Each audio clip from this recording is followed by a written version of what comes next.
अस्सलाम वालेकुम जी। अंसर मेरा नाम है। तो छोटे छोटे मेरे बच्चे ने, छोटे छोटे काम मैं किसी का करनी अपना। मेरा बाजू एक के टुटिया बाजू है तो कोई पट्ठे कुतर दे बाजू कपिया गया वे, काम भी को नहीं लांदा। माड़े बंदे बंदे मेरे फालज बने हैं, काम करने के काबल नहीं रह गए। वो भी बड़ी परेशान हाँ, दवाई दरम्बली भी लैनी होंगी, बहुत परेशान हाँ मैं। 5 मेरे बच्चे ने, घर कांच काम नहीं बंदे लाते। बंदे आखते बीबी तेरा एक बाजू तेन काम कि लाइए की करिए। इसी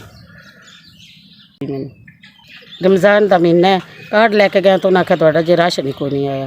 गरीब बंदे हैं, कोई खाण ले नहीं, कोई पीन ले नहीं, रफ्तारी का भी कोई बंदोबस्त हो रहा। ਤੁਹਾਡਾ ਭਲਾ ਹੋਵੇ जी, ਤੁਹਾਡਾ ਕੱਲਿਆ 5000 रुपया मैं ਲੱਭ गया। अल्लाह पाक तुहानू जिंदगी दे, तुहानू तंदुरुस्ती देवे। अल्लाह सोहना, अल्लाह चोखे रंग लाए जे। बांह टोके चाक बाजू कपिया गया वे। छोटे छोटे बच्चे ने, मजदूरी करने के काबल नहीं है। मियाँ कमान वाला ही उन्होंने फालज बन गया वे। अल्लाह तुहानू चोखे रंग लावे, जिंदगी दे जरा।